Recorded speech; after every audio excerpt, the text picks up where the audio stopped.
როდესაც საყვარელი ადამიანი უჩინარდება, პირველი რაც უნდა გააკეთოთ არის პოლიციასთან დაკავშირება, რათა მათ შეძლონ დაკარგული პირის ბოლო ცნობილი გადაადგილებების დადგენა. ხშირად ეს იწვევს საქმის გადაწყვეტას.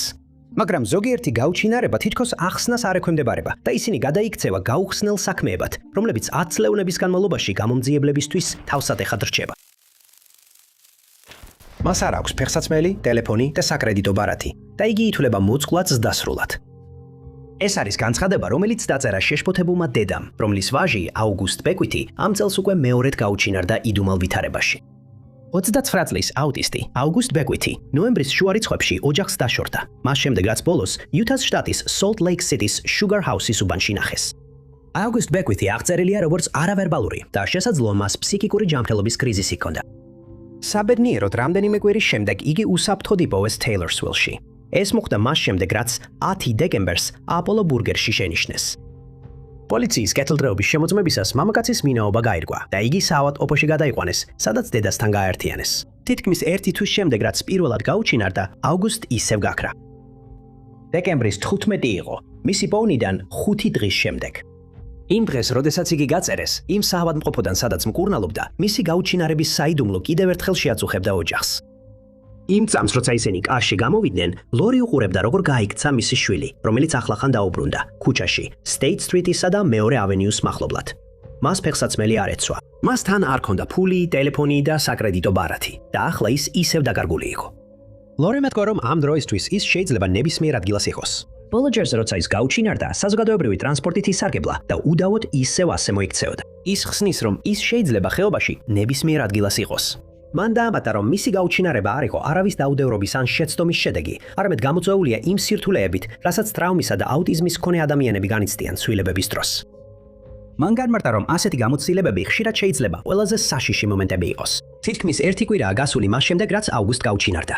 მიუხედავად იმისა, რომ ეს პერიოდი შედარებით მოკლეა მისი წინა გაუჩინარებასთან შედარებით, ეს დიდ შეშფოთებას იწვევს მის ოჯახში, განსაკუთრებით მის დედაში, რომელსაც უბრალოდ უნდა, რომ მისი შვილი უსაფრთხოდ იყოს. ლორი მუდმივად აქტიურობს სოციალურ ქსელებში და საინფორმაციო საშუალებებში, როცა სთხოვს Salt Lake City-ს საზოგადოებას ყურადღება მიაქციონ მის შვილს. ახლა ის ეძებს დილის საათებში მოძრავ მძღოლებსა და მოხალისეებს, რომლებსაც შეუძლიათ ტერიტორიის დათვალიერებაში დახმარება. აგვისტოს ბოლოს ეცვა ღია ფერი სუდი, თუმცა შესაძლებელია, რომ მან სხვა ტანსაცმელი შეიძინა, როგორც ეს პირველად გაუჩინარებისას გააკეთა. ნებისმიერი ინფორმაცია ამ დაკარგული პირის ნახვის ან მის შესახებ ცნობების შემთხვევაში შეგიძლიათ მიმართოთ Salt Lake City-ს პოლიციის დეპარტამენტს ნომერზე 8-1-799 3000. 38 წლის მაიკლ სტრაუნის მეგობრებისა და ოჯახის წევრების თქმით, ის გაუჩინარებამდე 1992 წლის ივნისში მწუხარებას ებრძოდა. ცნობილი იყო, რომ მას ძალიან ახლო ურთიერთობა ჰქონდა მშობლებთან, თუმცა რამდენიმე თვით ადრე დედა გარდაეცვალა. ეს რა თქმა უნდა ძლიერად იმოქმედა მასზე და ვარაუდობენ, რომ სწორედ ამან შეიძლება ითამაშა როლი მის გაუჩინარებაში. მაიკლი მშობლებთან ერთად ცხოვრობდა Newcastle upon Tyne-ში, სადაც მუშაობდა forklift-ის მძღოლად. თუმცა 1990 წელს ის გაათავისუფლეს სამსახურიდან. ამის გამო ფინანსურად რთულ მდგომარეობაში აღმოჩნდა და დაიწყო ყველაფრის კეთება, რაც შეეძლო, რომ თავი გაედანა. ხანდახან ღამეებში ბარებსა და ღამის კლუბებში დაცვად მუშაობდა, ზოგჯერ კი მექანიკოსი იყო. მისმა მეგობრებმა პოლიციას უთხრეს, რომ ის ძალიან კომუნიკაბელური და სასიამოვნო ადამიანი იყო, რომელსაც ხშირად შეხვდებოდნენ რაიონში ერთ-ერთ პაბში, რადგან სრულ განაკვეთზე არ მუშაობდა. ის ძალიან ცნობილი იყო ამ რაიონში, მაგრამ თავისი მშვიდი ხასიათის გამო ხშირად იყენებდნენ. მისი გაუჩინარების წინა კვირებში მაიკლისთვის ყველაფერი თითქოს უკეთესობისკენ მიდიოდა. მან ერთ-ერთ მეგობარს უთხრა, რომ რაღაც საქმე ჰქონდა დაგეგმილი, რაც დიდ ფულს მოუტანდა. მან დაამატა, რომ მალე Mercedes-Benz ეკედიდა, მაგრამ მეგობრებმა ეს სერიოზულად არ მიიღეს, რადგან მაიკლი ზოგჯერ ძალიან გადაჭარბებულად საუბრობდა. მოწმეები ამბობდნენ, რომ მაიკლი ბოლოს იმ წლის 19 ივნისს Pub Percy Arms-ში ნახეს. მანე წასვლამდე მან პაბის მფლობელ Peter Owens ესაუბრა და ახლობით საღამოს 8:40 საათზე. მან განაცხადა, რომ მაიკლმა უთხრა, რომ მის წაყვანას ელოდებოდა და ამატა, რომ ის და მანქანის მძღოლი დურჰემში აპირებდნენ წასვლას, რათა დიდი კარავი აეღოთ. მისმა ერთ-ერთმა მეგობარმა, რომელიც იმ დროს ავად იყო, განაცხადა, რომ მაიკლი მას ესტუმრა და თან რამდენიმე 1000 ფუნტი ნაღდი ფული ჰქონდა. მან თქვა, რომ გზაში იყო, რათა შეხვედროდა კაცს სახელად Don, მაგრამ სხვა დეტალები არ გაუმხელია. მას შემდეგ, რაც სახლში აღარ დაბრუნდა, დაკარგულად გამოაცხადეს და მისი მანქანა დაახლოებით 100 იარდის მოშორებით იპოვეს იმ პაბიდან, სადაც ბოლოს ნახეს. შიგნით მისი ქუდი იპოვეს, მაგრამ მანქანაში სხვა კვალი არ აღმოჩნდა. ვიღაცამ პოლიციას უთხრა, რომ მაიკელი დაახლოებით 2 კვირით ადრე, სანამ გაუჩინარდებოდა, თავს დაესხნენ, მაგრამ თავდასხმის ხასიათი და თავდამსმელის სახელი უცნობია. 2013 წელს ნიუკასლის Tyne Daily-დან ორი მამაკაცი დააგავეს, რადგან ფიქრობდნენ, რომ ისინი იყვნენ პასუხისმგებელნი. თუმცა საბოლოოდ ისინი გირაოთი გაათავისუფლეს. მისი აქტვერით მისი სიმაღლეა 6 ფუტი და 3 დუიმი, ხოლო წონა 322 ფუნტი. მის გაუჩინარებასთან დაკავშირებით მეტი ინფორმაცია არ არსებობს, თუმცა მიიჩნევა, რომ როდესაც გაუჩინარდა, მას სრული წვერი და უმვაში ჰქონდა. ყველა ვისაც შეუძლია პოლიციას მაიკლის საქმეში დახმარება, უნდა დაუკავშირდეს ნორთამბრიის პოლიციას საგანგებო ნომერზე 101 დარეგვით. 21 ნოემბრის საღამოს 6 საათი იყო, როდესაც ახალგაზრდა მამაკაცი სათვალთვალო კამერამ დააფიქსირა, როგორ ჩაჯდა მანქანაში კიდევ ერთ ახალგაზრდა მამაკაცთან ერთად. ხამის 10 საათზე პირველი პირი ჯექსონის ტაუნშიპში, ნიუ-ჯერსიში შენიშნეს, რის შემდეგაც ის გაუჩინარდა. ეს მამაკაცი იყო 22 წლის, მორტიმერ ვარტმანი, რუტგერსის უნივერსიტეტის უფროს კურსელი, სადაც ის სოფლის მეურნეობას სწავლობდა. ის იმ ტერიტორიაზე დედის მოსანახულებლად იმყოფებოდა, როდესაც იმ საბედისწერო დღეს საეჭვო ვითარებაში გაუჩინარდა. მორტიმერი ჩაჯდა თავისი ნაცნობის, ადამ ზალუკის მანქანაში. ისინი გაემართნენ რეგიონული დღის სკოლის სადგადუამისკენ და ერთად შევიდნენ კოლიერის მილში, რომელიც ახლოს მდებარე ტყიანი ბუნების ნაკრძალია. ადამი მოგვიანებით თავის ნაცნობს დაკარგულად გამოაცხადებს და განაცხადს 22 ნოემბერს 12 საათზე შეიტანს. ეს მას შემდეგ მოხდა, რაც მიხვდა, რომ მისი ნაცნობი არც დედის სახლში დაბრუნებულა და არც არავისთან დაუკავშირებია. ადამი მალე გაამჟღავნებს იმ ბნელ გარემოებებს, რომლებიც უცნაურ გაუჩინარებას ახლდა თან. მან ახსნა, რომ ნაკრძალში შესვლის შემდეგ ნაცნობები უცნობ საკითხზე ცხარე კამათში ჩაებნენ. გაბრაზებულმა მორტიმერმა, როგორც ამბობენ, გაიქცა Highbridge Road-ზე მდებარე ტყეში და ედა ხეებში გაუჩინარდა. ახალგაზრდა კაცის მანქანა რეგიონული დღის სკოლის სადგომზე დარჩა, რომელიც მისი დედის სახლთან ახლოს მდებარეობს. გაუჩინარების შესახებ შეტყობინების შემდეგ პოლიციამ მორტიმერის საქმე დაკარგულად და საფრთხეში მყოფად დაარეგისტრირა. სამართალდამცავებმა სხვადასხვა საშუალება გამოიყენეს დაკარგული კაცის მოსაძებნად. დრონები ზემოდან ამოწმებდნენ ტერიტორიას, ხოლო კინოლოგიური ჯგუფები ადგილზე ეძებდნენ. თუმცა ამ ცდილებებიდან არც ერთი არ აღმოჩნდა სასარგებლო. დღიან ტერიტორიაზე მორტიმერის არც კვალი და არც რაიმე მინიშნება არ აღმოუჩენიათ, ხოლო ძაღლებმაც ვერ შეძლეს სულის დაჭერა. საქმე ცოტა ხნის წინ გადაეცა ოუშენის ოლქის პროკურატურას, რომელმაც გამოძიება გააგრძელა. მას შემდეგ მათ აღმოაჩინეს შემაშფოთებელი დეტალები ადამისა და მორტიმერის ურთიერთობის შესახებ. მიუხედავად იმისა, რომ ისინი ერთმანეთს იცნობდნენ, გაეკვა, რომ ადამს ადრე ბრალი ჰქონდა წარდგენილი მორტიმერისთვის სპასრი პირით მუქარაში. ასევე სავარაუდოდ მან შეაჯახა დაკარგული პირის მანქანას და დააზიანა იგი. ადამს ამ ბრალდებებზე სასამართლოში უნდა ეცხადა 8 დეკემბერს, თუმცა ახსნა განმარტების გარეშე თარიღი გადაიტანეს, რაც შესაძლოა მსხვერპლის გაუჩინარებას უკავშირდებოდეს. მათი წარსულის მიუხედავად, პოლიციამ აღნიშნა, რომ არ ჩანდა თითქოს მორტიმერი იძულებული იყო ადამთან რაიმე ფორმით ურთიერთობა დაემყარებინა. ის არ დაუძალებიათ მანქანაში ჩაჯდომა და არც დაემუქრნენ. ოჯახი მაინც ითხოვს, რომ პოლიციამ ხელახლა დაკითხოს ადამ ზალუკი, რომელსაც მეოთხე ხარისხის ვანდალიზმსა და მეოთხე ხარისხის იარაღთან დაკავშირებულ სამართალდარღვევებში ედება ბრალი. მორტიმერის ძმის ზახის თქმით, ადამი თითქოს და უთვალთვალებდა მორტიმერს გაუჩინარებამდე რამდენიმე თვის განმავლობაში და ამბობდა, რომ ადამი ოჯახის სახლთან ტრიალებდა. ეს იმაზრს, რომ ისინი ნაცნობები იყვნენ, უცდარს ხდის. ამ გაუჩინარების გარემოებები ადამს ნამდვილად საეჭვოდ წარმოაჩენს, მაგრამ ის არც გამოძიებისთვის საინტერესო პირადაა დასახელებული და არც ეჭვმიტანილად. არ არსებობს მტკიცებულება, რომ ადამი ამ მოვლენას უკან იდგა, ან რაიმე კავშირი ჰქონდა მასთან. ინფორმაცია ამ პირის, ადგილსამყოფელის, ან მისი შესაძლო ნახვის შესახებ შეგიძლიათ მიაწოდოთ ჯექსონის ტაუნშიპის პოლიციას, ნომერზე 722 928 1111.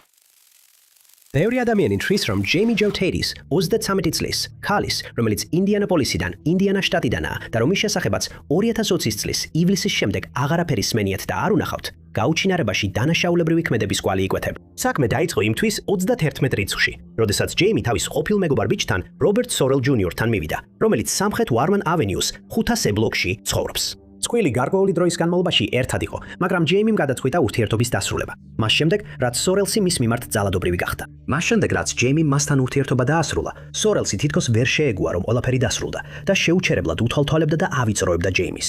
სუსტად რა მოხდა, დადგენილი არ არის, მაგრამ მოწმეებმა პოლიციას უთხრეს, რომ მეორე დილის დაახლოებით 5 საათზე გარეთ ხმაური გაიგეს.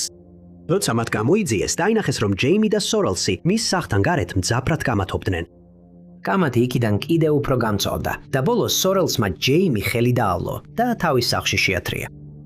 სულაც არ არის გასაკვირი, რომ ის ჯეიმის საქმეში მთავარ ეჭვმიტანილად იქცა, რადგან ეს იყო ბოლო შემთხვევა, როცა ის ნახეს.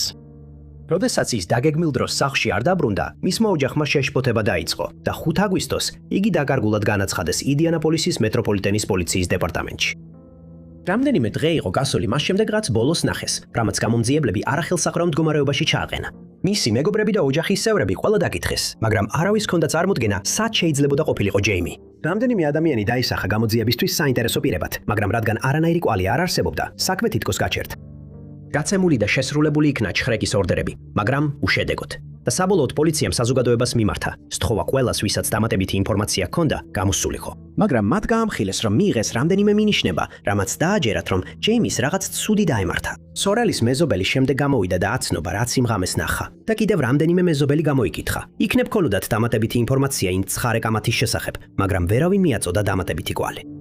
ასევე გაეკვა, რომ როდესაც ის 31 ივლისს დაახლოებით 3:30-ზე West Washington-ის ქუჩაზე მიდიოდა, ვიღაცამ ლურჯ მანქანაში სცადა მისთვის გადაევლო, მაგრამ მან დროულად შეძლო გზიდან გადახტომამ.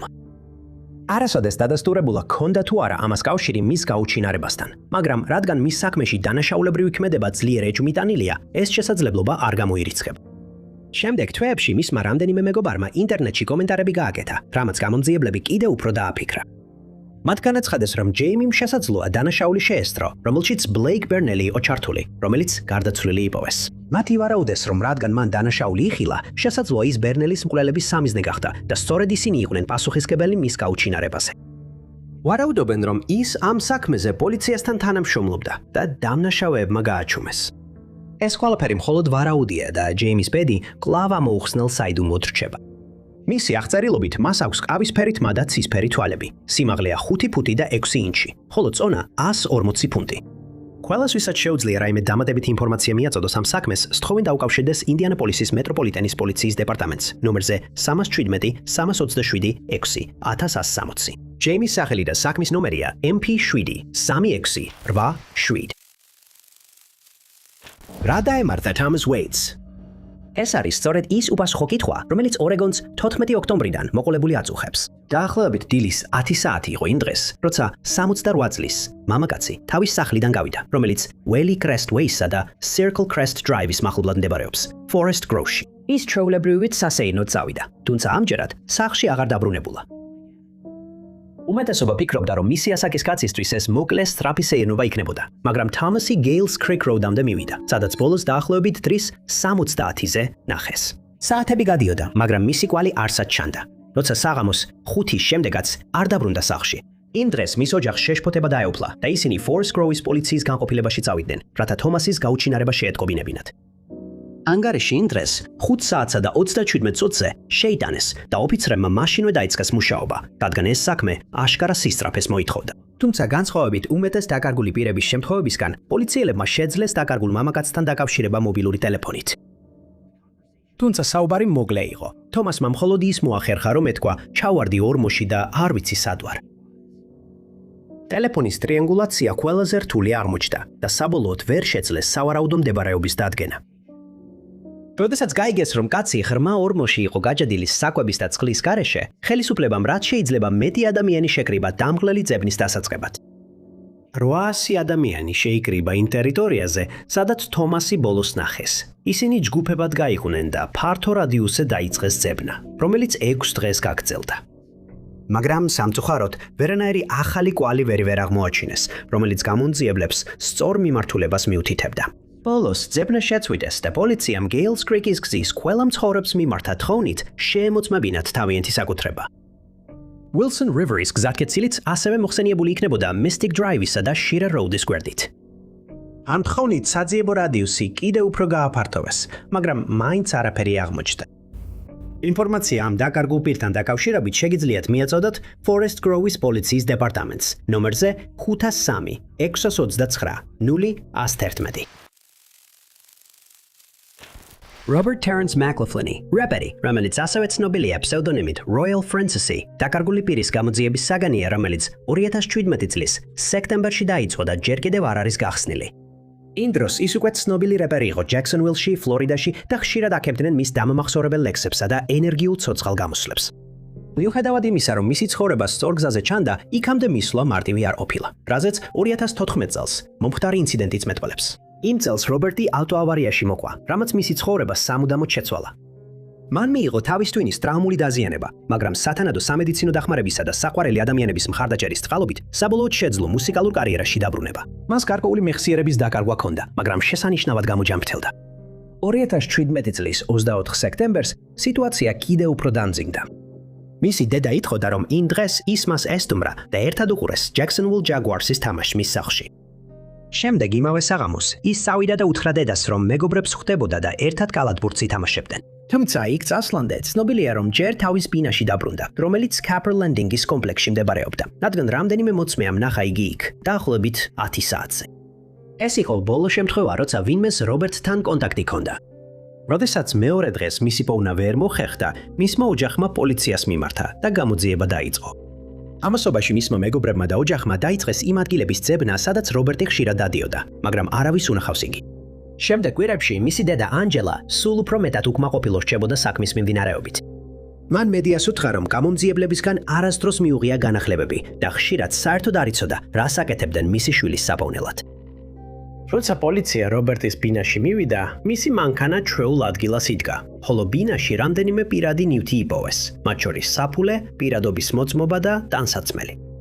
თუმცა მისი ტელეფონი და ბინის გასაღებები ვერ იპოვეს და ვარაუდობენ, რომ ეს ნივთები მასთან ჰქონდა, როცა გაუჩინარდა. მისმა მეგობრებმა და ოჯახმა განაცხადეს, რომ არც ჯერად თითქოს ის საკუთარი ნებით გაუჩინარდა, რადგან მას ჯორჯიაში დაგეგმილი კონცერტები ჰქონდა. შემდეგ რობერტის ერთ-ერთმა მეზობელმა დამატებითი ინფორმაცია გაავრცელა. მათ განაცხადეს, რომ შენობაში შავი Dodge Charger-ის მარკის მანქანა მივიდა და დაინახეს, როგორ ჩაჯდა რობერტი მასში, თუმცა მძღოლს კარგად ვერ დააკვირდნენ. დამატებითი შეშფოთება გამოიწვია იმ ფაქტმა, რომ რობერტი ჯერ მანქანაში მჯდომთან იკამათა, როცა ჯერ კიდევ კომპლექსის კიბეებზე იდგა, მაგრამ საბოლოოდ დამშვიდდა და ჩაჯდა მანქანაში, როგორც მას უთხრეს. ამასობაში პოლიციამ ივარაუდა, რომ რობერტი უბრალოდ ახალ ადგილას გადავიდა საცხოვრებლად და მის ოჯახს უთხრეს, რომ ის უკვე 18 წელზე მეტის იყო, ამიტომ შეეძლო გაეკეთებინა ის, რაც თავად სურდა. თუმცა პოლიცია აცხადებს, რომ საქმე კვლავ ღია და ყველა ახალი ინფორმაცია, რაც მიიღება, შემდგომში იქნება გამოკვლეული. რობერტი აღწერილია როგორც შავთმიანი და ყავისფერ თვალება. სიმაღლე აქვს 5 ფუტი და 10 ინჩი, ხოლო წონა მერყეობს 150-დან 210 ფუნტამდე. ბოლოს ის ნახეს შავი შორტებითა და შავი მაისურით, ორივე ხელზე ტატუებით, ოქროს კბილით და წვერით, ასევე დრედლოკებით, როდესაც გაუჩინარდა. ვინც ამ საქმეში დახმარებას შეძლებს, უნდა დაუკავშირდეს Jacksonville-ის პოლიციის დეპარტამენტს, ნომერზე 904 63 02 62 7. Don Rose იჯდა და უყურებდა თავისი შვილის სურათების განლაგებას, რომლებიც იათაგზე იყო გაფენილი. სამწუხაროდ მათი იქ ყოფნის მიზეზი არ იყო რაიმე მომავალი დღესასწაული. ეს იყო ის სურათები, რომლებიც მას დაკარგული პირის პლაკატებისთვის სჭირდებოდა და ის სასოწარკვეთილად ეძებდა პასუხებს და ითხოვდა ნებისმიერ ინფორმაციას, რაც მისი შვილის ადგილსამყოფელის დადგენაში დაეხმარებოდა, ცოცხალი იქნებოდა თუ არა. Ruben Carranza, ტატუისტი, The Carnal Canvas Inc-ის დამფუძნებელი და აღმასრულებელი დირექტორი. Greensburg-ის Pennsylvania-ის მცხოვრები იყო, როდესაც ის გაუჩინარდა. ამ საქმესთან დაკავშირებული გარემოებები შემზარავია და გაურკვეველი, მხოლოდ მცირე დეტალებია ცნობილი. საიდუმლოება იწყება 29 ივლისს, როდესაც 36 წლის Ruben Carranza ბოლოს Greensburg-ში ნახეს. მისი გადაადგილებები უცნობია. როგორც ჩანს, არავინ იცის, როდის გავიდა სახლიდან, სად წავიდა, ან რა ჰქონდა დაგეგმილი იმ დღეს. მაგრამ იმ დილის 7:49 საათზე მისი მობილური ტელეფონი Mount Pleasant-ის რაიონში დაფიქსირდა. ეს იქნებოდა რუბენის გადაადგილების ბოლო ნიშანი. ამის შემდეგ მისი ტელეფონი აღარ დაფიქსირებულა და მისი სხვა კვალიც აღარ გამოჩენილა. დაკარგული მამაკაცი იმ დროს მართავდა თეთრ 2002 წლის Toyota Avalon-ს. მანქანას ჰქონდა სანომრე ნიშანი HSG 7080 და რუბენთან ერთად გაუჩინარდა. დაკარგული პირის შესახებ შეტყობინების შემდეგ ადგილობრივმა პოლიციის დეპარტამენტმა დაიწყო მასშტაბური ძებნა მამოთ პატზე, ლინ რანის სახელმწიფო პარკში და ბიმ როქსზე. ეს ყველაფერი იყო ადგილები, სადაც ის ხშირად დადიოდა, მაგრამ მიუხედავად საფუძვლიანი გამოძიებისა, დამატებითი კვალი ვერ აღმოაჩინეს. რამდენიმე დღის შემდეგ, 10 აგვისტოს, Toyota, რომელსაც რუბენი ბოლოს მართავდა, იპოვეს. ის დამალული იყო აკმეში, Ridge Road-ის მახლობლად, განზრახ დაფარული. მას შემდეგ, რაც იქ სხვა უცნობი ადგილიდან მიიყვანეს. გამომძიებლები მიიჩნევენ, რომ მანქანა იქ მხოლოდ 5 აგვისტოს დააყენეს, იმავე დღეს, როდესაც ოფიციალურმა პირებმა რუბენის გაუჩინარების შესახებ ინფორმაცია საჯაროდ გამოაცხადეს. დეპარტამენტმა აღნიშნა, რომ ისინი არ თვლიან თითქოს დროის დამთხვევა შემთხვევითი იყო, არამედ ფიქრობენ, რომ ყველაფერი საგულდაგულოდ იყო დაგეგმილი. რაც მიანიშნებს, რომ რუბენის აუხსნელი გაუჩინარების ჭრილში შესაძლოა რაღაც ბოროტი იმალება. Greensburg-ის პოლიციის თქმით, მანქანა გადაადგილებული იყო და მათ შეძლეს შიგნიდან დნმ-ისა და ანაბეჭდების მტკიცებულებების მოპოვება. მათ ამ მტკიცებულებებთან დაკავშირებით ინფორმაცია არ გაუმჟავნებიათ. დამომძიებლებმა ასევე დაადასტურეს, რომ ისინი რამდენიმე ადამიანს ამოწმებდნენ და მათ მონაწილეობას გამორიცხავდნენ. პოტენციური ეჭვმიტანილების სახელები არასდროს გამოუცხადებიათ და დაკავებები არ განხორციელებულა. ინფორმაცია ამ დაკარგული პირის ადგილსამყოფელის შესახებ შეგიძლიათ მიაწოდოთ Greensburg-ის პოლიციის დეპარტამენტს ნომერზე 724 384 3800. Becky Gary, რომლის სრული სახელიც იყო რებეკა, 1988 წელს თავის ქალიშვილთან ერთად გადავიდა ლუიზიანას ქალაქ ბატონ რუშში. იმ წელს მისი ქალიშვილი შობეს ბეკის მშობლებთან ერთად შრიპორტში გაატარა, მაგრამ ბეკიმ სახლში დარჩენა არჩია. ამაზე მოგვიანებით საუბრისას მისმა ქალიშვილმა ეს ძალიან უცნაურად მიიჩნია, რადგან ვიზიტი წინასწარ დაგეგმილი არ ყოფილა და ეს ბოლო წუთს მიღებული გადაწყვეტილება იყო. მისმა 12 წლის ქალიშვილმა სთხოვა, რომ მასთან ერთად წასულიყო, მაგრამ ბეკი მტკიცედ იდგა თავის გადაწყვეტილებაზე და არც კი მოусმენია. შემდეგ მან თავისი ქალიშვილისთვის ერთმხრივი ავტობუსის ბილეთი იყიდა, რომელიც ამ დროისთვის უკვე ძალიან გაღიზიანებული და გაბრაზებული იყო შექმნილი სიტუაციით. მათ შორის ცხარე კამათი დაიწყო, რომელიც მხოლოდ მაშინ დასრულდა, როცა მისი ქალიშვილი ავტობუსში ავიდა. მისი ქალიშვილი ახლა ფიქრობს, რომ ბეკი ცდილობდა ის იქიდან გაეშვა, მაგრამ არავის აქვს წარმოდგენა რატომ. როცა შობა მოვიდა და წავიდა ბეკისგან, ყოველგვარი შეტყობინების გარეშე ოჯახის დანარჩენი წევრები შეშფოთდნენ, რომ რაღაც საეჭვო ხდებოდა. 27 დეკემბერს მათ ბეკისთან დაუკავშირდა, რომელმაც მასთან ისაუბრა. მან განაცხადა, რომ ფიქრობდა ბატონ რუჟის დატოვებაზე, რადგან მისი სიტყვებით საქმეები კარგად არ მიდიოდა და სჭირდებოდა ვინმე, ვინც მას წაიყვანდა. სამწუხაროდ, ბეკის არასდროს უთქვამს დეტალები თუ რატომ არ მიდიოდა საქმეები კარგად, მაგრამ ეს შეტყობინება მის საუკეთესო მეგობარს გადასცეს და იფიქრეს, რომ ის წაიყვანდა ბეკის, თუმცა ასე არ მოხდა. პოლიციას დაუკავშირდნენ, მაგრამ გასაკვირად, ოჯახს უთხრეს, რომ ალბათ სადღაც გასართობად იყო წასული. მათაც კი დააჯერეს, რომ არ შეეტანათ განცხადება დაკარგულ ადამიანზე, რაც ძალიან უცნაურია. მომდევნო წლის იანვარში ბეკის სპინის კომპლექსის მენეჯერმა მის ოჯახს აცნობა, რომ ქირა გადაუხდელი ჰქონდა და სახლში არ იმყოფებოდა. მას უთხრეს, რომ ბინაში შესულიყო, რაც უხალისოდ გააკეთა და იქ რაც ნახა, ძალიან დააბნია. ყავის აპარატი ჩართული იყო და დახლზე 2 ჭიქა ყავა იდგა. აბაზანა სავსე იყო წყლით და ბეკის ნივთები ჩალაგებული ჰქონდა, მაგრამ თვითონ არსად ჩანდა. რადგან ქირა გადაუხდელი დარჩა, მისი ყველა ნივთი ქუჩაში გადაყარეს. ამიტომ ოჯახის ერთ-ერთმა წევრმა ბატონ რუშში გაემგზავრა, რომ ისინი აეღო. პოლიცია გამოიძახეს, მაგრამ ისევ მცირე ინტერესი გამოიჩინეს, რადგან ბინაში საერთოდ არ მივიდნენ. ეს იმას ნიშნავდა, რომ შესაძლო მნიშვნელოვანი მტკიცებულებები, მაგალითად ანაბეჭდები, საერთოდ არ შეგროვებულა. და მოგვიანებით განაცხადეს, რომ დაკარგული პირის საქმე მხოლოდ 20 იანვარს დარეგისტრირდა. მიუხედავად იმისა, რომ ოჯახი არაერთხელ ცდილობდა მისი დაკარგულად გამოცხადებას, ჯერ კიდევ 27 დეკემბერს. მოგვიანებით გაირკვა, რომ ბეკი გაუჩინარებამდე თან ატარებდა მანილას კონვერტს. მან დედას უთხრა, რომ თუ რამე მოუვიდოდა, კონვერტს, რომელიც მის საწოლის ქვედა მხარეს იყო მიმაგრებული, ოჯახი იპოვიდა. მას შემდეგ, რაც ბეკი გაუჩინარდა, მათ საწოლისა და მატრასის ქვეშ შეამოწმეს, მაგრამ კონვერტი აღარ იყო და არავის აქვს წარმოდგენა რა იყო შიგნით. ბეკი აღარ დაბრუნებულა და მისი შვილი მას შემდეგ ბებია ბაბუამ გაზარდა. ის კვლავ იმედოვნებს, რომ ერთ დღეს გაიგებენ რა დაემართა მას და პოლიციამ განაცხადა, რომ საქმე კვლავ გამოძიების პროცესშია, თუმცა აშკარად შეჩერებულია, რადგან ახალი კვალი არ გამოჩენილა.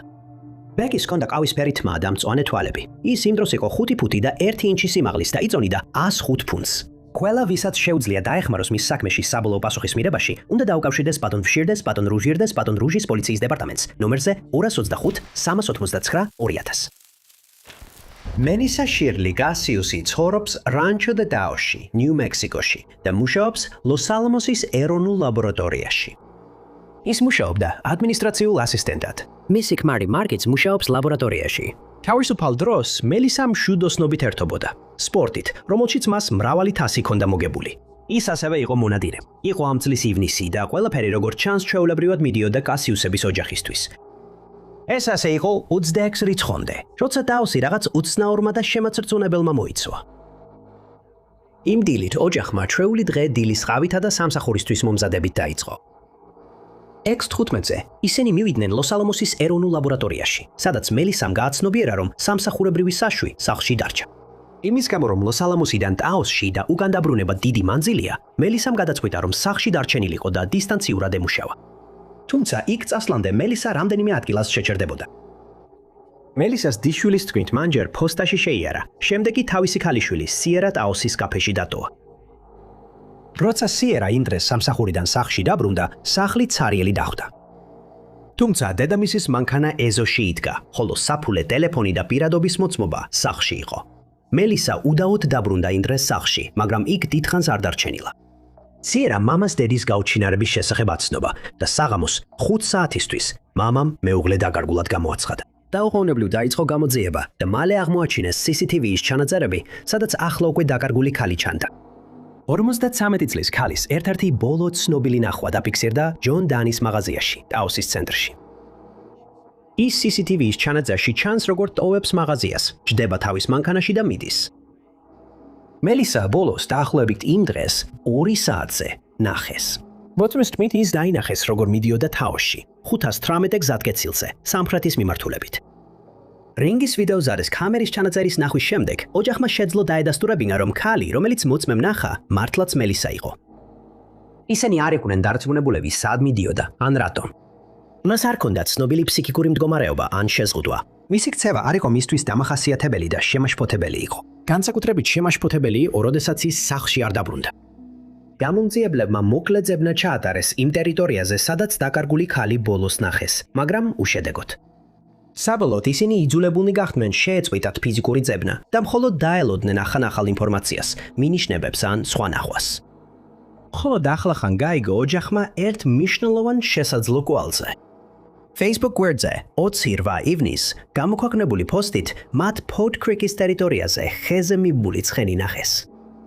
მელისა ცნობილია, რომ უყვარდა ცხენები და მთები, მაგრამ გაფრთხილების გარეშე წასვლა მისთვის სრულიად არადამახასიათებელი იყო. ოჯახმა ხაზგასმით აღნიშნა, რომ მელისა განზრახ არ გამქრალა და შესაძლოა აქ რაღაც საეჯო ხდებოდეს. ასევე აღინიშნა, რომ მას ყოველდღიურად სჭირდება მედიკამენტების მიღება და უსახელებელი ჯანმრთელობის მდგომარეობის გამო. მას შემდეგ $700 ჯილდო დაწესდა ნებისმიერი ინფორმაციისთვის, რაც მელისას ადგილსამყოფელის დადგენაში დაეხმარება, ხოლო Crime Stoppers-მა დამატებით $2500 შესთავაზა.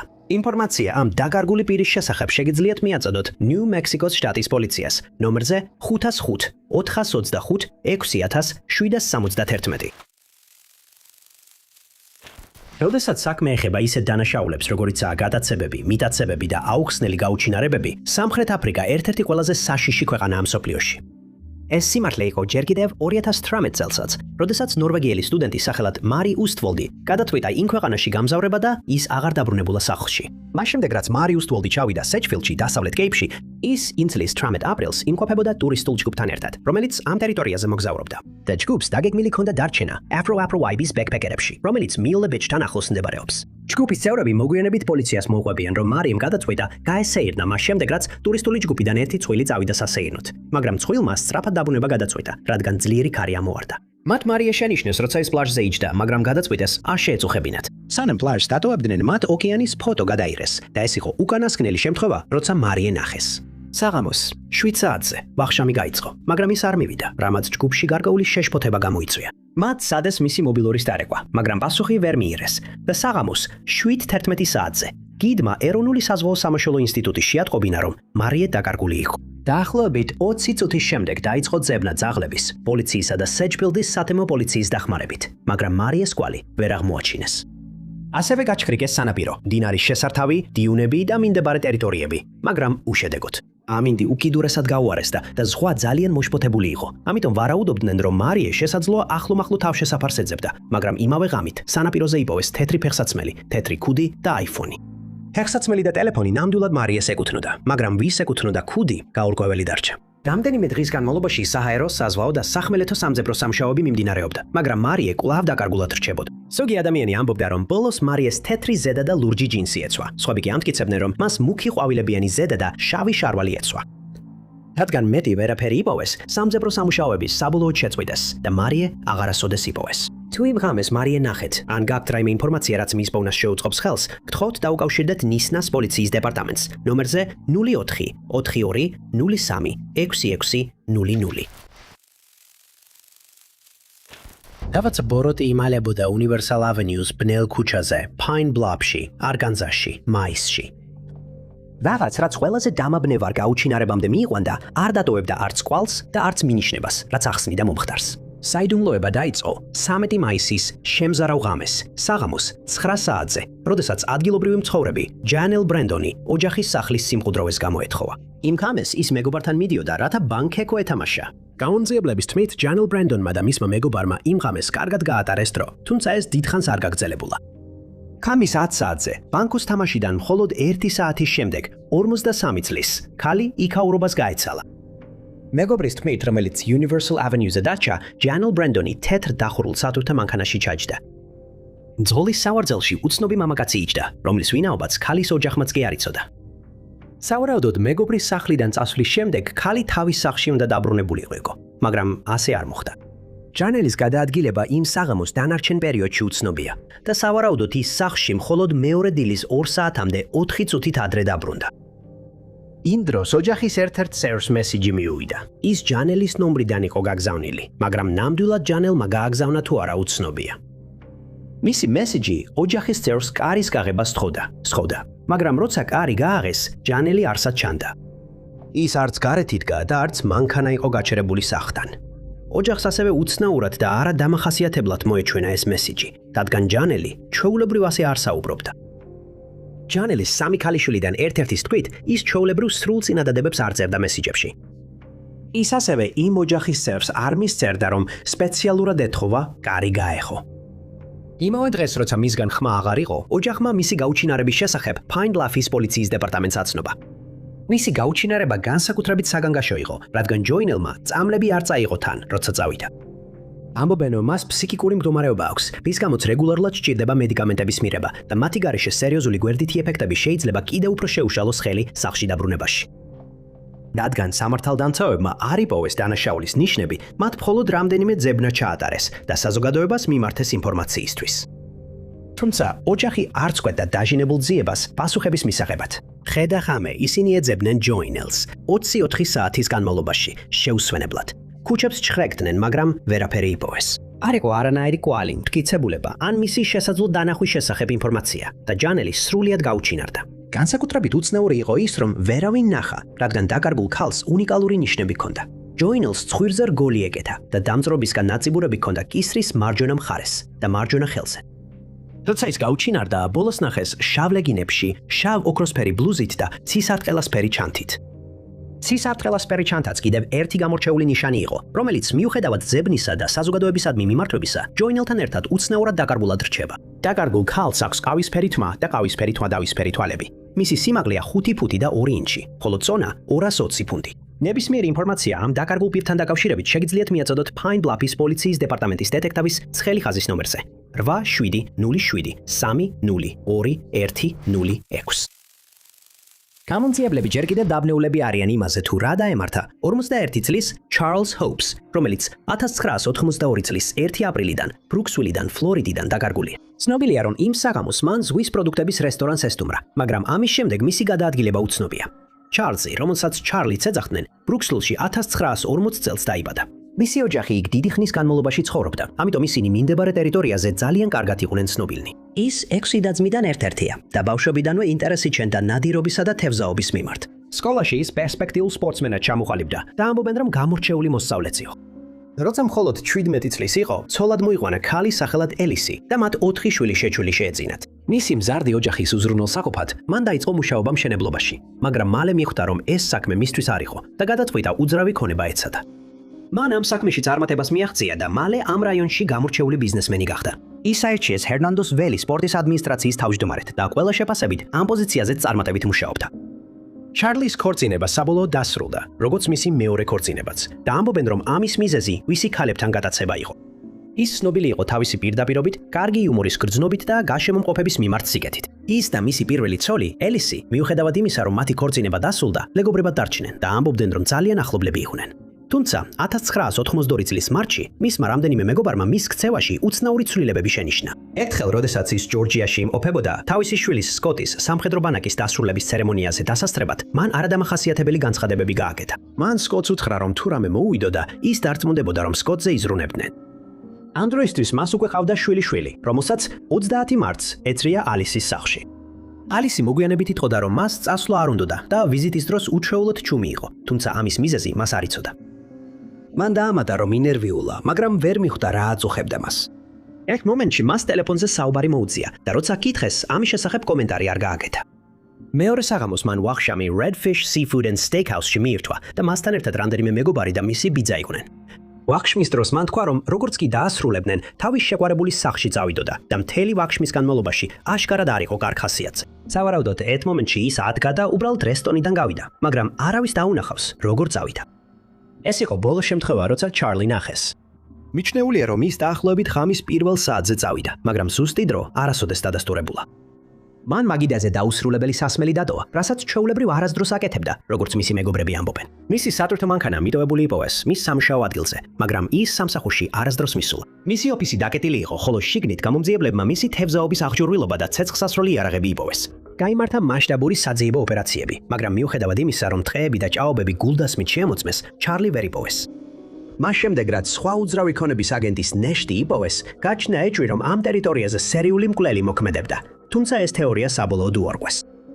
მას შემდეგ რამდენიმე თეორია გამოითქვა, მათ შორის ისიც, რომ მან ახალი ცხოვრების დასაწყებად დატოვა ყველაფერი, ან მოწმის დაცვის პროგრამაში შევიდა, მაგრამ არც ერთი ეს ვერსია არ დადასტურებულა. ცნობილია, რომ ბოლოს რომ ნახეს, მას ეცვა ლურჯი ჰავაიური პერანგი. აღწერენ როგორც ჭაღარა თმით, ცისფერი თვალებით, სიმაღლე 5 ფუტი 7 ინჩი და წონა 5 ფუნტი.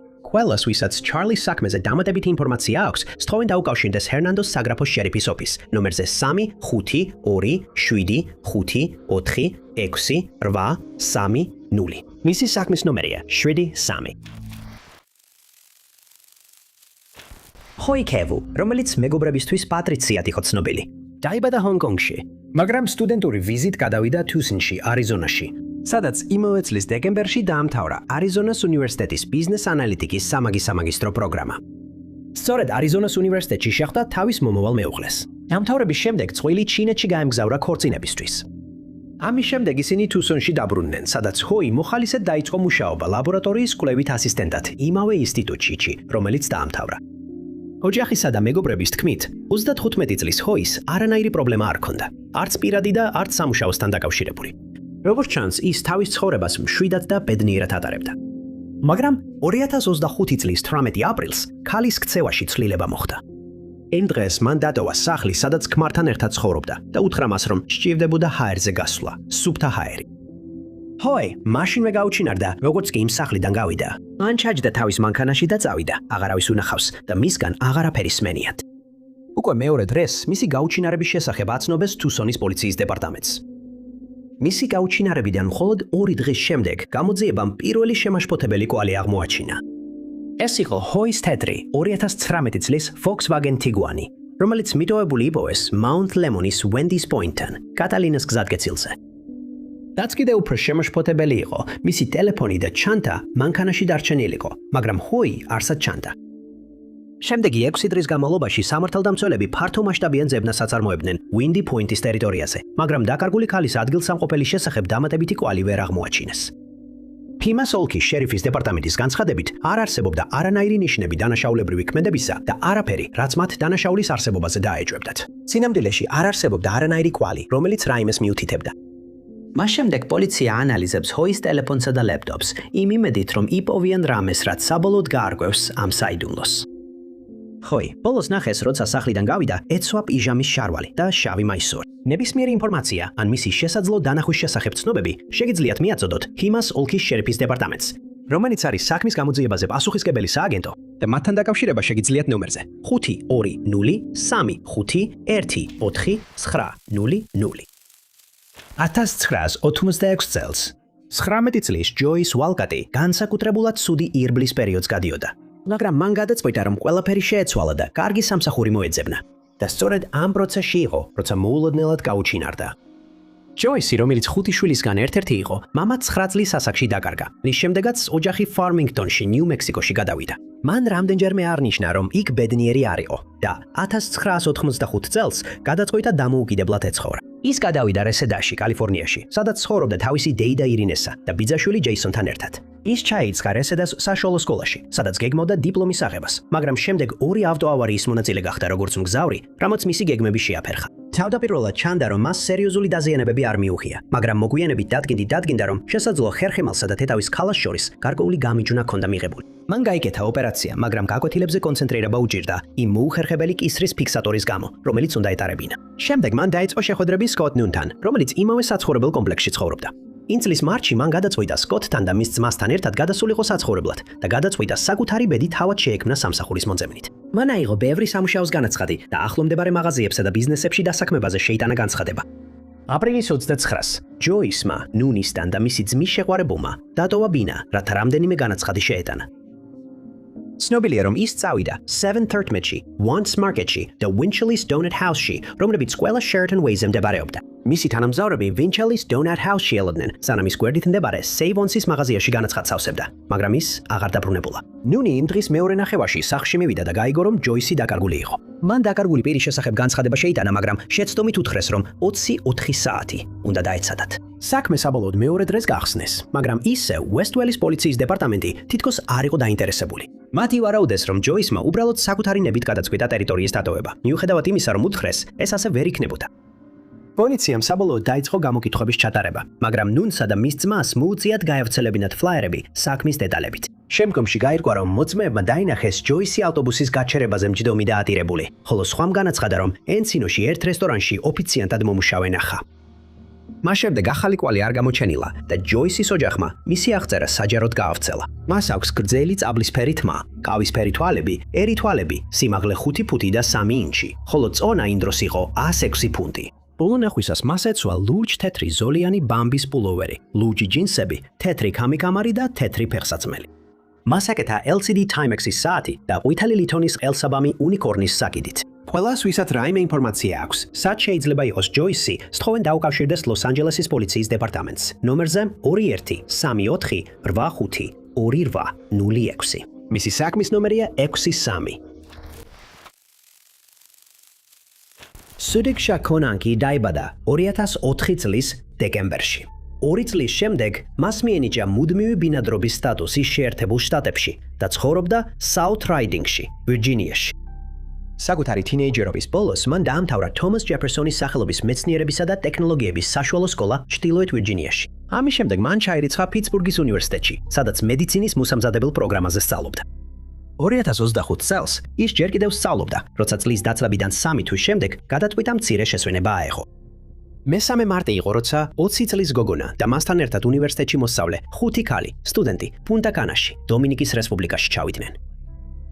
ისინი დასახლდნენ RIU რეპუბლიკას სასტუმროში, სადაც მთელი მოგზაურობის განმავლობაში დარჩენას აპირებდნენ. მოგზაურობის დაწყებიდან სულ რამდენიმე დღე იყო გასული, როცა ამოუხსნელი საიდუმლო მალე დაიწყებოდა, რომელიც 6 მარტს დილის 3 საათზე დაიწყო. სუდიქშა და მისი მეგობრები შეხვდნენ ორ მამაკაც სტუდენტს, რომელთაგან ერთ-ერთი იყო 22 წლის ჯოშუა რიბე აიოვადა. ჯგუფმა გადაწყვიტა წასულიყო ადგილობრივ ბარში, სადაც ისინი სვამდნენ, მანამ სანამ ვიღაცამ არ შესთავაზა, რომ სანაპიროზე წასულიყვნენ. დაახლოებით დილის 4 საათზე სუდიქშა ჯოშუასთან ერთად ხელკავით მიდიოდა, როცა ჯგუფი ახლომდებარე სანაპიროსკენ მიემართებოდა. ამის შემდეგ 45 წუთში მხოლოდ 5 ქალი და 1 მამაკაცი გამოჩნდებოდა სანაპიროდან გამომავალი. ბრბოში სუდიქშაც და ჯოშუაც აღარ ეკვნენ. რამდენიმე საათის შემდეგ ჯოშუა შენიშნეს, როგორ ტოვებდა ტერიტორიას ახალგაზრდა სტუდენტის გარეშე. მეგობარი მოგვიანებით დაინტერესდა სად იყო ის და იმავე დღეს, ნაშუადღევის 4 საათისთვის დაკარგული შესახებ განაცხადი შეიტანეს. საწყისმა გამოძიება მოიცვა პლაჟის ტერიტორიის დათვალიერება, რის შედეგადაც სუდიქშას ტანსაცმელი მიტოვებულ პორტატულ საძოლზე აღმოაჩინეს. მეგობრები დაკითხვაზე დაიბარეს, რადგან პოლიცია სასოწარკვეთილად ცდილობდა მთელი სურათი აეწყოთ. ჯოშუამ, რომელიც ამ საქმეში ეჭვმიტანილად არ ითვლება, გააკეთა განცხადებები წყლის შემდგომ გადაადგილებებზე, მას შემდეგ რაც მათი მეგობრების ჯგუფი წავიდა და დეტალები მართლაც შემატმწონებელია. მან განაცხადა, რომ როდესაც ისინი ერთად იყვნენ სანაპიროზე, ორივე წყალში შევიდა და მუხლამდე წყალში იდგნენ. მისი თქმით, მოულოდნელად დიდი ტალღა წამიტალღაცა მოიდა მათკენ, სუდიქშა მოიცვა და სხვაში გაიდაცა. მან სცადა მისი დაჯერა და შეძლებდა მის გადარჩენას, რომ არ ყოფილიყო მთვრალი. ქალის კვალი რომ დაკარგა, ჯოშუა ცუდად გახდა და ბოლოს ნაპირზე გონება დაკარგა. ის რამდენჯერმე გამოიღვიძა. რამდენიმე საათის შემდეგ თითქმის არაფერი ახსოვდა მომხდარის შესახებ. მხოლოდ მაშინ გაახსენდა დილის საათებში მომხდარის შემაშფოთებელი მოვლენები, როცა მეგობარმა დაკარგული ქალის ადგილსამყოფელი ჰკითხა. სადიქშა მას შემდეგ აღარავის უნახავს და არც არაფერი სმენიათ მის შესახებ. მის აღწერილობას შესაბამისი ადამიანი ნაპირზე არ გამორიყულა და მას შემდეგ არავის შეუნიშნავს იგი. სადექშა ბოლოს ნახეს ყავისფერი ბიკინით, დიდი მრგვალი საყურეებით, მეტალის დიზაინერული ფეხის სამკაულით, ფოლადის სამაჯურებით და მრავალფერიანი ძივის სამაჯურით. მისმა ოჯახმა მას შემდეგ მოითხოვა, რომ დომინიკის რესპუბლიკის ეროვნულმა პოლიციამ იგი უბრალოდ გარდაცვლილად გამოაცხადოს. 18 წლის სკოტ ჰილბერტის გაუჩინარება საეჭვო გარემოებებში დაკარგულად არის აღრიცხული, რადგან გამოძიების დროს რამდენიმე შემაშფოთებელი კვალი იქნა აღმოჩენილი. მაგრამ არც ერთი მათგანი არ დაეხმარა გაუძიებლებს მისი ადგილსამყოფლის დადგენაში. სკოტი დაიბადა 1969 წელს და საშუალო სკოლის დასრულების შემდეგ მან დაიწყო დასარტყამი ინსტრუმენტების სწავლა მორჰედის სახელმწიფო უნივერსიტეტში, კენტუკიში, სადაც პირველ კურსელი იყო. 1988 წლის გაზაფხულის არდადეგებზე მან გადაწყვიტა დაბრუნებულიყო ოჯახში, მილფორდში, ოჰაიოში, რომ ცოტა დრო გაეტარებინა მშობლებთან ერთად. ცნობილია, რომ ის ჯერ კიდევ იქ იყო 13 მარტს, რადგან მაცივარზე დატოვა წერილი, სადაც ეწერა, რომ წავიდა მეგობართან ოჰაიოს სახელმწიფო უნივერსიტეტში. წერილი მთავრდებოდა სიტყვებით: მოგვიანებით დავბრუნდები, მიყვარხართ, სკოტი. მის მშობლებს სრული საფუძველი ჰქონდათ დაეჯერებინათ, რომ მას ისევ ნახავდნენ იმ თვის 21 რიცხვამდე, რადგან იმ დღეს ისევ უნდა დასწრებოდა ლექციებს. მაგრამ ის არ დაბრუნდა და არანაირი ინფორმაცია არ მიაწოდა მათ თავისი ადგილსამყოფელის შესახებ. კამპუსი სახლიდან დაახლოებით 90 წუთის სავალზეა და ის იქ ოჯახის მანქანით, შავი ფერის 1984 წლის Ford Tempo-ით წავიდა. როდესაც ის ლექციებზე არ გამოცხადდა, მისი მშობლები შეშფოთდნენ და მისი დაკარგვის შესახებ განცხადება შეიტანეს. ამ დროისთვის ის უკვე 8 დღე იყო დაკარგული, რაც გამონძიებლებს ბევრ გაურკვევლობას უტოვებდა. მათ არ ჰქონდათ წარმოდგენა, ვისთან გაატარა დრო მისი გაუჩინარების პერიოდში და თავდაპირველად სკოტის კვალი ვერ აღმოაჩინეს. ძებნებმა ვერანაირი კვალი ვერ მისცა, მაგრამ რამდენიმე კვირის შემდეგ 1 აპრილს ოჯახის მანქანა აღმოაჩინეს ბივერდამის მთების ველურ ტერიტორიაზე, რომელიც არიზონაშია, 1700 მილით დაშორებული. ორივე სანომრე ნიშანი აკლდა და ისინი დღემდე არ უპოვიათ. გამომძიებლები ფიქრობენ, რომ ვიღაცამ სცადა მანქანა ახლომდებარე კლდიდან გადაეგდო, მაგრამ გეგმა მიატოვა, როცა მანქანა ხეზე გაიჭედა. მანქანის ახლოს მიწაზე მათ იპოვეს სკოტის საერთო საცხოვრებლის ოთახის გასაღები, ბორბლის გასაღები, შამპუნი და მისი ოჯახის სამზარეულოდან აღებული დანა. მისი ჩემოდანი, რომელშიც ტანსაცმელი და მისი ნივთები იყო, დაკარგული იყო და ის არასდროს უპოვიათ. მის ოჯახსაც ვერ აუხსნია, რატომ ჰქონდა მას დანათან. მანქანის შიგნით მათ კალიფორნიის სატელეფონო ციგნი და დენვერის რესტორნის ასანთის კოლოფი იპოვეს.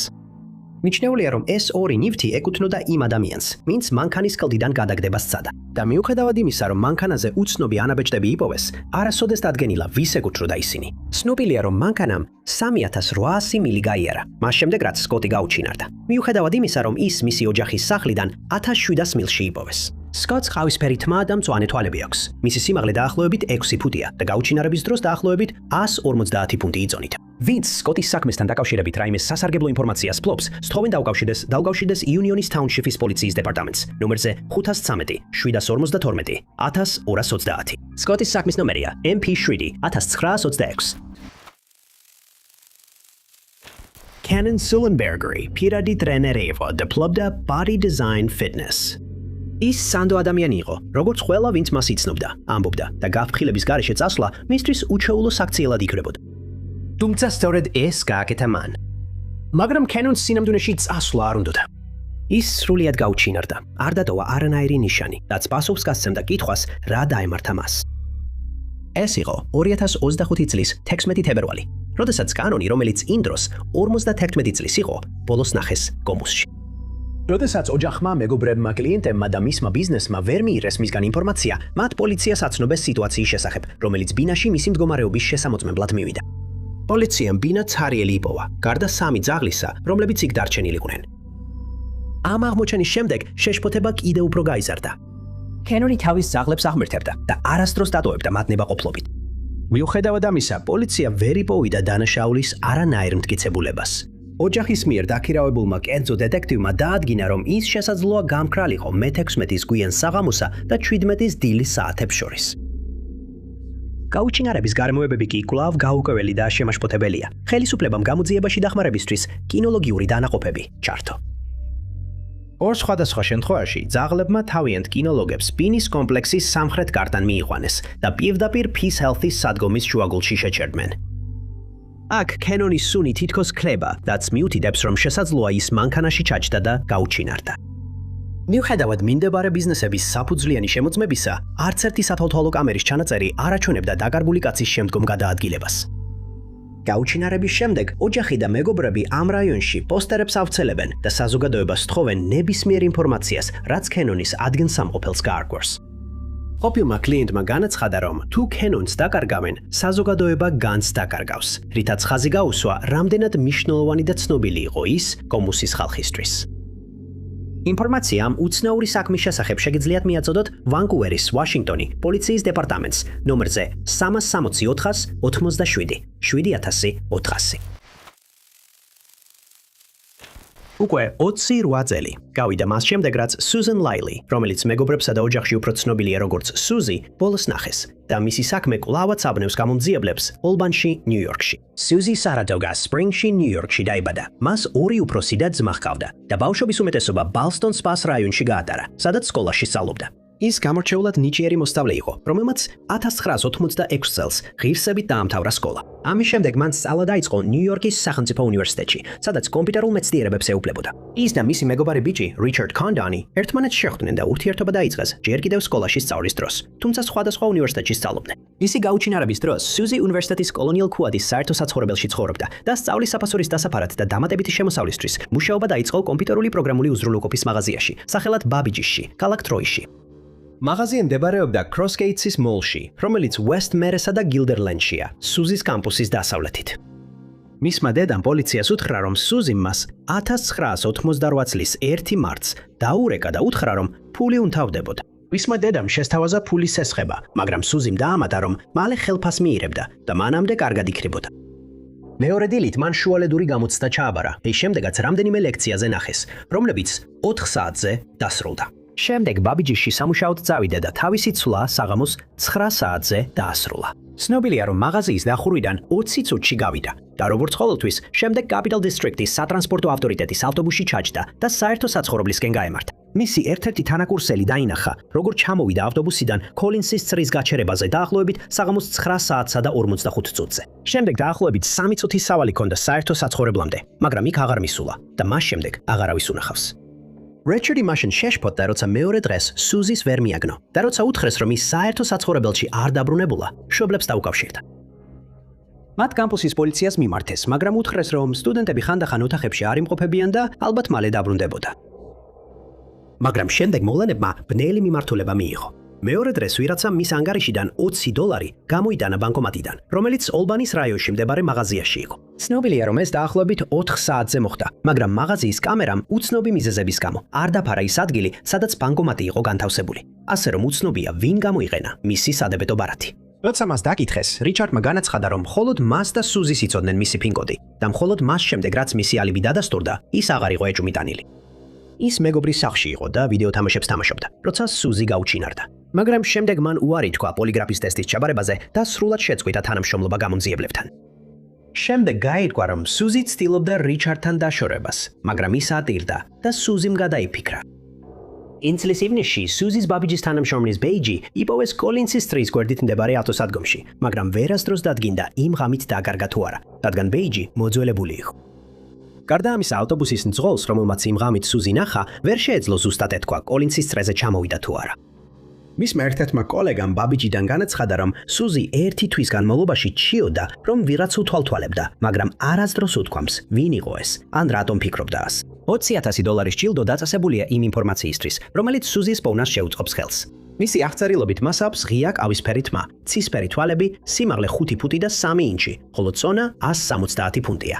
მას მარცხენა ხბოზე აქვს დაბადების ნიშანი და მარცხენა ფეხზე ნაიარევი. პოლოს ის ნახეს გრძელი შავი პალტოთი, შავი მაისურითა და ლურჯი ჯინსებით. ყველა ვისაც შეუძლია სუზის საქმეში დახმარება, უნდა დაუკავშირდეს ნიუ-იორკის შტატის პოლიციას, ნომერზე 5-1-9-7-8-3. 211. თარერი დადგინდა, გეგმები შედგა. შეხვედრის ადგილი შეთანხმდა, მაგრამ ვიღაც არ გამოცხადდა. იმ დღის გეგმებთან დაკავშირებული აღტაცება შეცვალა ინტუიციურმა შიშმა. ჩვენ ყველას გქონია ეს გამოცდილება, ოდესლე. ვიღაცა, იქნება ეს ადამიანი თუ შინაური ცხოველი, დროზე ან როგორც მოსალოდნელი იყო, არ გამოჩნდა. მაშინვე ყველაზე ცუდს ვიფიქრებთ. ზუსტად ეს ინტუიციური შიშის გრძნობა დაეუფლა კოლინსების ოჯახს, როცა მათი ჯგუფის ერთ-ერთი მნიშვნელოვანი წევრი დაგეგმილ იხვებზე სანადირო მოგზაურობაზე არ გამოჩნდა. 2025 წლის 7 იანვრის დილის ადრეული საათები იყო. როდესაც Thomas Duncan Collins-ის შენიშვნის მაღაზიაში, რომელიც მდებარეობს Mississippi შტატში კორინთში, მისამართზე 3107 Highway 72 დასავლეთი. სწორედ აქ მდებარეობს Morris Graham-ის საბურავების ცენტრი და მის პირდაპირ მდებარეობს ძველი Bull Market-ი. მოწყობილია იმავე უსაფრთხოების კამერებით, რომლებმაც საბოლოოდ მხოლოდ თომასის მოძრაობების ნაწილი დააფიქსირეს იმ დღეს. დაახლოებით დილის 5:17 საათი იყო, როცა წითელთმიანი მამაკაცი, რომლის სიმაღლეც იყო 7, შევიდა მაღაზიაში. მას ეცვა შორტები და თხელი ხუდი და უჩვეულოდ ფეხში შველი იყო.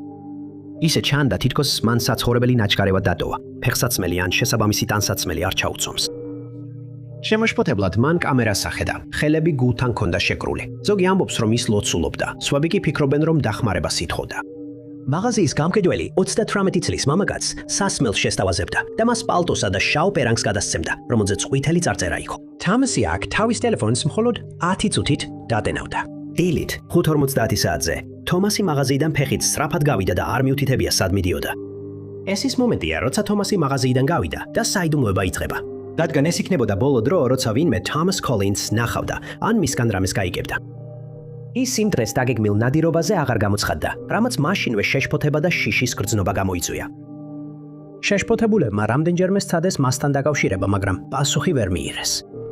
საბოლოოდ უსხეულოხმოვანი შეტყობინების ექო აუდანელი გახდა და დილით ოჯახმა პოლიციას მისი დაკარგვის შესახებ შეატყობინა. გამოძიება თავდაპირველად პოლიციის მიერ მისი მდგომარეობის შესამოწმებელი ვიზიტით დაიწყო. პოლიციის ოფიცრები გაემართნენ სახლში, სადაც თომასის სატვირთო მანქანა ისევ მეთისის გზაზე იდგა, იმ სახლთან, სადაც ის თავის შეყვარებულთან რჩებოდა. სატვირთო მანქანის არსებობამ კიდევ ერთი კითხვა გააჩინა. რატომ წავიდოდა ის სახლიდან ფეხით? ამ კითხვაზე პასუხი შეიძლება იმით მივიღოთ, რაც მოხდა იმ მომენტამდე, როცა დაკარგული კაცი ბოლოს ნახეს. სავარაუდოდ იმ დილით ის და მისი შეყვარებული უცნობ მიზეზზე იჩხუბეს. ჩხუბის შემდეგ თომასი ნახევრად ჩაცმული და მხოლოდ ტელეფონით წავიდა. ის მივიდა სასურსათო მაღაზიაში, სადაც მას უსაფრთხოების კამერებმა დააფიქსირეს. შემდეგ კი გაურკვეველი მიმართულებით წავიდა. როდესაც თომასის გაუჩინარების ამბავი საზოგადოებაში გავრცელდა, კიდევ ერთი შესაძლო ნახვის შემთხვევა დაფიქსირდა. ვიღაცამ განაცხადა, რომ იმ დღეს დაახლოებით 10 საათსა და 30 წუთზე თომასი დაინახა, როგორ მიდიოდა პიკვიკის მიმართულებით. თუმცა ეს ნახვის შემთხვევა არასოდეს დადასტურებულა. Thomas Duncan Collins-ი 7 იანვრის შემდეგ აღარავის უნახავს და არც მისგან არაფერი სმენიათ. მას იმ დროს როცა გაუჩინარდა, გრძელი წვერი ჰქონდა და ბოლოს ნახეს ცისფერ ჰუდში გამოწყობილი. შავ ფუპერ კურთკში, მწვანე ნაკსოვ ქუჩი, მრავალფეროვან შორტებში და შავ მაისურში, ყვითელი წარწერით, რომელიც ფეხებზე შემოიხვია. ინფორმაციის მიწოდება შესაძლებელია კორინთის პოლიციის დეპარტამენტში ნომერზე 662 286 3367. Benjamin Ruslandy 19 წლის იყო, როდესაც თითქოს ჰაერში აორთქლდა და დღემდე ვერავინ შეძლო გაეგო, სად წავიდა ან რა დაემართა მას. Benjamin Clinton-ის Iowa შტატის Pershing Boulevard-დან იყო, სადაც ის მშობლებთან ერთად 900-იან კვარტალში ცხოვრობდა. როდესაც ის 2007 წელს გაუჩინარდა, ცდილობდა განათლების მიღებას და სწავლა კლინტონის საზოგადოებრივ კოლეჯში დაიწყო. თუმცა ეს გეგმები დროებით უნდა გადაედო, რადგან იმავე წლის 29 ნოემბერს სერიოზულ ავტოავარიაში მოყვა. როდესაც პირველმა მაშველებმა შემთხვევის ადგილზე მიაღწიეს, ისინი მანქანის მდგომარეობამ გააოცა და ვერ შეძლეს ბენჯამინის ამოყვანა ნანგრევებიდან. ამიტომ მათ გამოიყენეს ჰიდრავლიკური სამაშველო ხელსაწყო, რომლითაც მანქანა გაჯრეს და ბენჯამის დახმარება აღმოუჩინეს. მას შემდეგ, რაც მისი მდგომარეობა სტაბილური გახდა, ბენჯამინი ვერტფრენით გადაიყვანეს აიოვას სიტის საავადმყოფოში, სადაც მას თავის მძიმე დაზიანებებზე დამატებითი მკურნალობა ჩაუტარდა. შემდგომში ავარიის გამოძიებისას, რომლის დროსაც კიდევ ერთი ადამიანი მძიმედ დაშავდა, გაირკვა, რომ ბენჯამინის მართვის მოწმობას ვადა ჰქონდა გასული და ის დააკავეს. მას დაუყენეს ბრალი გაჩერების ვალდებულების შეუსრულებლობასა და მართვის მოწმობის გაგარეშე ავტომობილის მართვაში და სასამართლო სტომის თარიღი დაინიშნა. მაგრამ ბენჯამინს არასოდეს მიეცა შესაძლებლობა დაეცვა თავისი საქმე, რადგან ის გაუჩინარდა მას შემდეგ, რაც ადვოკატის დასაქირავებლად $5,000 გადაიხადა. მას შემდეგ, რაც იგი დაკარგულად გამოცხადდა, მისმა ოჯახმა პოლიციას უთხრა, რომ ის არასოდეს გაიქცეოდა მის წინააღმდეგ წაყენებული ბრალდებების გამო და რომ თუ მისი გაუჩინარება განზრახული იქნებოდა, აუცილებლად შეატყობინებდა მათ. ბოლოჯერ ის ნახეს 2008 წლის 8 თებერვალს 10:25 საათზე. ის ესტუმრა თავის მეგობარს, რომელიც ასევე კლინტონში, მეათი ავენიუს 400 ბლოკში ცხოვრობდა. იქ ყოფნისას მან გადაწყვიტა სახთან პირდაპირ ქუჩის გადაღმა მდებარე Hy-Vee's მაღაზიაში წასულიყო, რომ წასახემსებელი ეყიდა, მაგრამ ის აღარ დაბრუნებულა. როდესაც მაღაზიიდან მიმდებარე ტერიტორიის სათვალთვალო კამერების ჩანაწერები შეამოწმეს, ბენიამინის კვალი არ აღმოჩნდა, რაც იმაზე მიუთითებს, რომ მას რაღაც შეემთხვა მაშინ, როცა ქუჩაზე გადადიოდა. ზებნის პროცესში, რომელიც ორგანიზებული იყო, პოლიციამ ბენიამინის ერთი ფეხსაცმელი იპოვა ცარიელი სახლის ეზოში, რომელიც სამხრეთ მე-13 ავენიუსა და მე-3 ქუჩის კუთხეში მდებარეობს. მისი მეორე ფეხსაცმელი მალევე იპოვეს იმავე ქუჩის აღმოსავლეთ მხარეს. გამომძიებლები ყურადღებით აკვირდებიან მის საბანკო ანგარიშსა და მობილური ტელეფონის აქტივობას, მაგრამ არც ერთი გამოყენებული არ ყოფილა იმ დრიდან, რაც ის გაუჩინარდა. მის დანაზოგების ანგარიშზე პოლიციის თქმით საკმაოდ დიდი თანხაა, რომელიც ხელუხლებელია. როცა ის გაუჩინარდა, მასთან ბევრი ნაღდი ფული არ ჰქონდა და ტერიტორიას საკუთარი მანქანით არ დაუტოვებია, რადგან მანქანა არ ჰყავდა. სხვა არაფერი აღმოჩენილა და გამომძიებლებმა საზოგადოებას თხოვეს ყურადღება მიაქციონ თუ სადმე ბენიამინი ან მისი გაუჩინარების რაიმე კვალს შენიშნავენ. მისი აღწერილობის მიხედვით მას აქვს კავისფერი თმა და ცისფერი თვალები, სიმაღლეა 5 ფუტი და 11 ინჩი, ხოლო წონა 5 ფუნტია, უგლეც ქავიტია. მას სახეზე რამდენიმე ნაიარევი აქვს მანქანის ავარიის შედეგად და კიდევ ერთი ნაიარევი აქვს მკერდის მარცხენა მხარეს. ბოლონახვისას მას ეცვა ყავისფერი პოლო, კამუფლაჟის კომბინეზონი, ლურჯი ჯინსები და ყავისფერი ფეხსაცმელები. ყველა ვისაც აქვს ინფორმაცია, რაც შეიძლება ბენიამინის საქმეს გახსნას, უნდა დაუკავშირდეს კლინტონის პოლიციის დეპარტამენტს, ნომერზე 563 253 1548 და მიუთითოს საქმის ნომერი CL08000580 and Crime Stoppers ნომერზე 39762 9500. დიდი მადლობა რომ უყურეთ. თუ მოგეწონათ ეს ვიდეო, აუცილებლად დააჭირეთ მოწონების ფილაქს. ასევე არ დაგავიწყდეთ გამოიწეროთ არხი და დააჭიროთ შეტყობინების ზარს, რომ არ გამოტოვოთ ჩვენი მომავალი ვიდეოები. მე ვარ თაინოცი და შემდეგ ვიდეოში შევხვდებით.